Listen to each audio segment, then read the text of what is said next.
Kuinka ratkaistaan muotoa a kertaa sini bx on c oleva yhtälö? Tarkastellaan asiaa esimerkin kautta. Ratkaise yhtälö neliöjuuri 2 kertaa sini 3x plus 1 on yhtä suuri kuin 0 radiaaneina.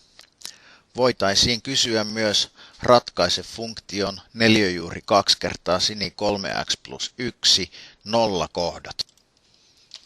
Ensin yhtälö täytyy ratkaista tämän trigonometrisen funktion suhteen. Järjestellään siis hieman termejä. Vähennetään aluksi yhtälöstä puolittain ykkönen. Jotkut voisivat sanoa, että siirretään ykkönen yhtäsuuruusmerkin toiselle puolelle. Kas näin. Jaetaan seuraavaksi yhtälö sini 3x kertoimella neliöjuuri 2. Nyt olemme saaneet järjesteltyä trigonometrisen funktion yhtälön vasemmalle puolen yksin.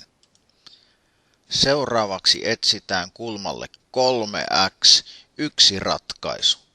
Se voidaan tehdä joko laskimella tai taulukkokirjaa hyväksi käyttäen, nimittäin miinus 1 jaettuna neliöjuuri 2 löytyy myös taulukkokirjasta.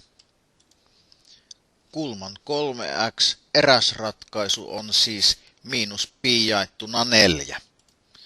Jos tarkastelemme asiaa yksikköympyrästä, niin se tarkoittaisi tätä kehäpistettä, ja siis yksittäinen ratkaisu ollaan saatu, että 3x:lle on tämä kulma tässä. Mutta tämän kulman supplementtikulma antaa myös saman sinin arvon. Näin ollen pi miinus 3x antaa saman sinin arvon kuin 3xkin. Ja lisäksi jos lähdetään ajattelemaan yksikköympyrästä, niin jokainen kierros, eli jokainen jakso, antaa myös lisää ratkaisuja. Tämä on tietenkin totta kummankin kehäpisteen osalta. Tästä syystä seuraava vaihe on nyt sitten tämän näköinen. Tämä vasen yhtälö vastaa nyt tätä kehäpistettä täällä ja tämä oikea yhtälö vastaa nyt tätä kehäpistettä täällä. Huomatkaa, siinä on puolikierrosta miinus yksittäisratkaisu. Ja jaksot eli kokonaiset kierrokset ovat mukana kummassakin yhtälössä.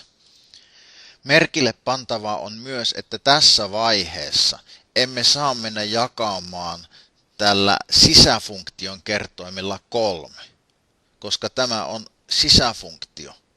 Jos 3 olisi täällä, tähän tyyliin, niin silloin pystyisimme jakamaan 3 tämän yhtälön puolittain, mutta nyt se ei ole luvallista.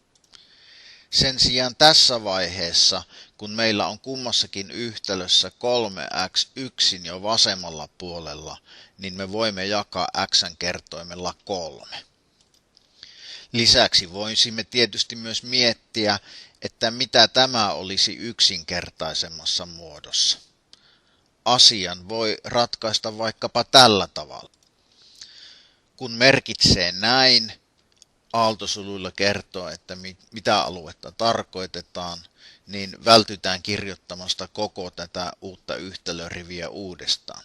Tietysti voisi tässä olla merkintä myös, että tässä tarkoitetaan sitä, että ollaan yhtä suuria tuon aaltosulkualueen kanssa. No nyt 3 jakamisen jälkeen ollaan sitten saatu vastaus tähän tehtävään.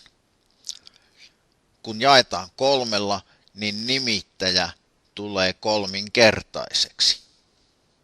Samoin täällähän tämä alue on itse asiassa 5 pi jaettuna 4, jossa siis nimittäjä 4 tulee kolminkertaiseksi.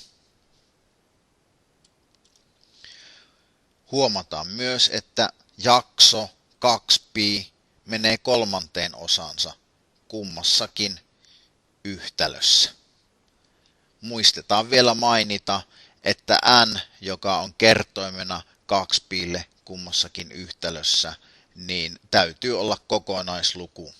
Johtuu siitä, että tällä yksikköympyrässä mennään aina kokonaisia kierroksia, jotta päädytään aina samaan kehäpisteeseen uudelleen.